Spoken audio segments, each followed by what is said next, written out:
So many of the brilliant shoe companies in Northamptonshire has heritage going back decades. There's a stylish new kid on the block who goes back a decade. This summer, Thomas Bird is celebrating 10 years up at Riverside, but sending their beautiful products all over the world with an eye set firmly on the United States. Thomas Bird was founded by Adam Bougler and Taro Gibbs. Good morning, Taro. How nice to meet you. Thanks very much for having me, Bernie. Pleasure to be here. 1 year is a milestone. 5 years are a milestone. 10 years feels to me like a proper achievement. Congratulations.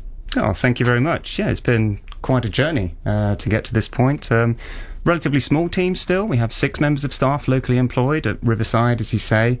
And we're very proud to be a Northampton-based designer footwear brand. So think back to the start. I'm guessing over 10 years back. How do you know Adam? You worked for other people together, did you?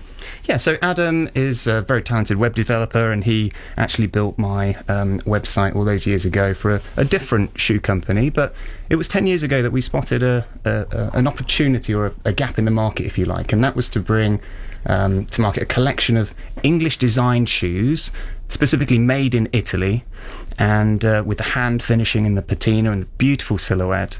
And then we built a website together, which has worked very well. And as you say, around 70% of our customers at the moment are based in the US. How come? What have you done? You kind of had your eye set on them from the beginning, did you?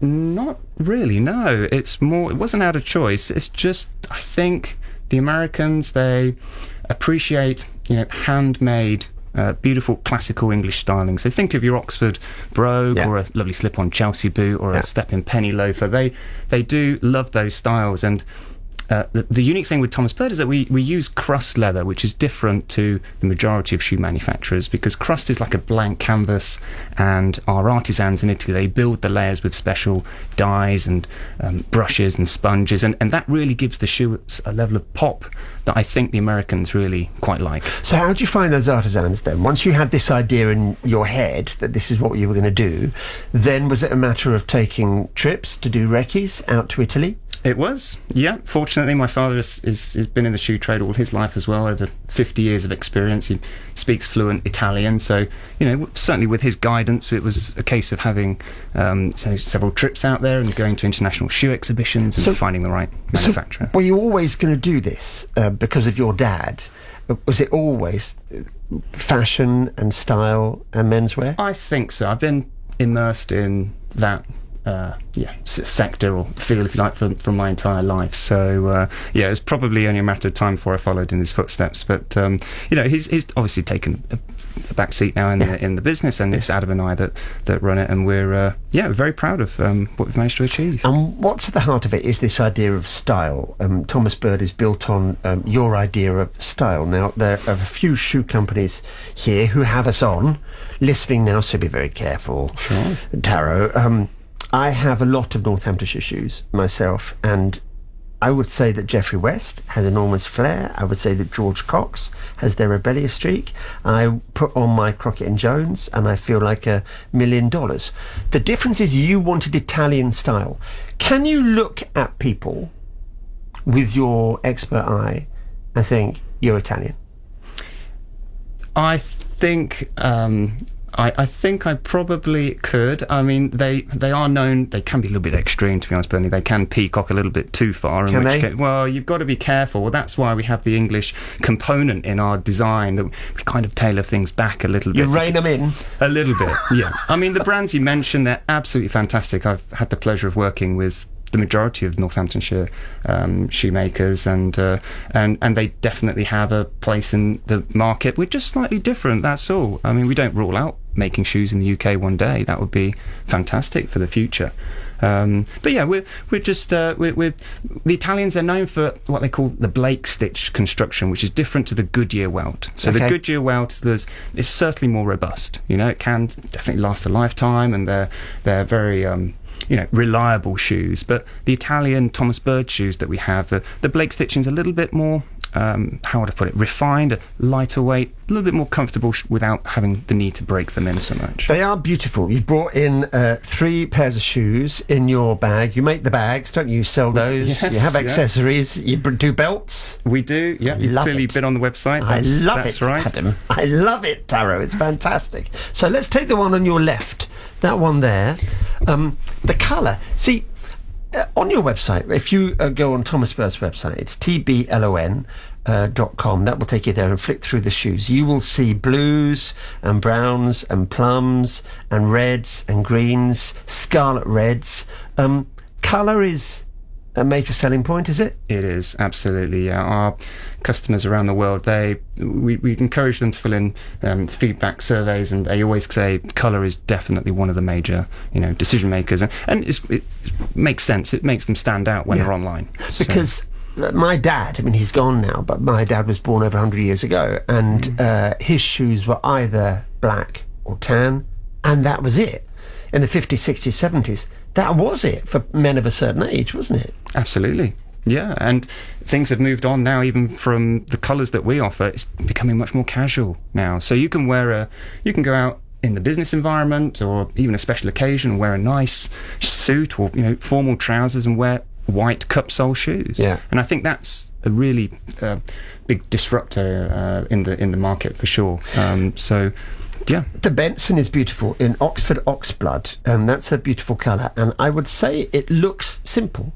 It's an unadorned shoe, isn't it, that one? But my goodness, it looks stylish. Oh, thank you. Yeah, absolutely. So the Benson's a whole cut, which means it's made from a single piece of leather. There are no seams in it as such, and as a result it's quite an unusual cut because it consumes so much leather. You can't chop out pieces around and build that shoe, and as a result you get a lovely silhouette. There's no distraction to the eye, and then the colours can really come through. Are you the designer of them, Taro? Is it your eye? Yes, I'm I suppose the final decision maker. So yeah, it's something that I've learnt, and I've definitely been influenced by the British manufacturers over the years as well. Because you look at a shoe and you think, how much scope is there in a shoe a foot long to be creative on it? And it always amazes me that you guys reinvent the wheel time and time again. You know what? Have you been to the Shoe Museum recently? I have. Well, that's a fantastic afternoon out. Highly recommend that for anybody around here. But you'd be surprised. Almost all shoes have been done before. The classical Oxford, you can probably go through them. There's maybe 20 different styles. The subtleties are the colours and the finishes, and perhaps a little tweak here or there, like a different cap or a stitch or an apron here. But it's all been done before. You'd be very surprised. We've been very innovative as a county over the years. I've seen this style of boot before. What's this one? Okay, so that's our Chelsea boot. It's a twin elastic with the pull tab at the back, and harks back to the Beatles, and they'd love a sleek, simple slip-on Chelsea boot. How come they haven't gone out of fashion? I guess they come and they go, do they?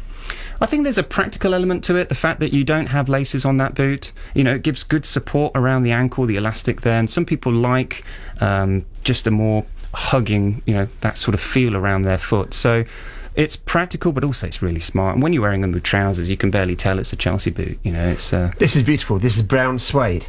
Yes, Lovely. That one's brown suede. We call that a tobacco mid-brown, and like I say, it's Blake stitch with a leather sole and rubber insert. So it's a pretty nice specification for the price point. They're things of beauty. Things of Thank beauty. you. And the price point is something like a Benson that sells for $265, doesn't it? Correct. Right? They're lovely. And sales are okay. Are they? Are they good?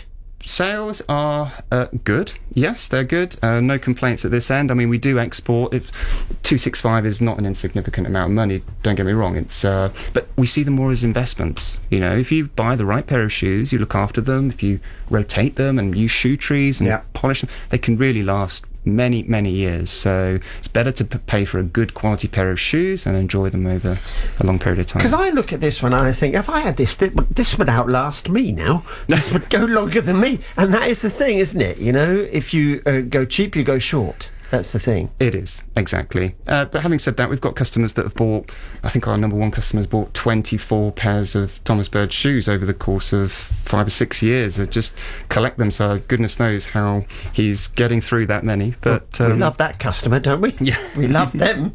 So 10 years, you have 6 working with you at Riverside. And what do they do? The shoes are made in Italy, and then the people there, they distribute at Riverside, do they? Correct, yeah. So Anne, Samantha and Mandy, they're in our fulfillment team. They're absolutely brilliant. They pick up the phone, because we're a small business, Bernie, we can pick up the phone and talk to our customers. And I think that's really the advantage small businesses have in this industry, because if you get too big, it becomes rather impersonal. Yeah. And so, yeah, they're always checking the shoes, polishing them, and then dispatching them around the world. And the other team members, we've got Daniel, and he's our social media, which is obviously very, very important, and Abden and myself. Very good. It's so nice to meet you, Taro. You do fantastic work. Fantastic work. If you have a look at Thomas Bird on the website, tblon.com for Thomas Bird. Thank you, Taro.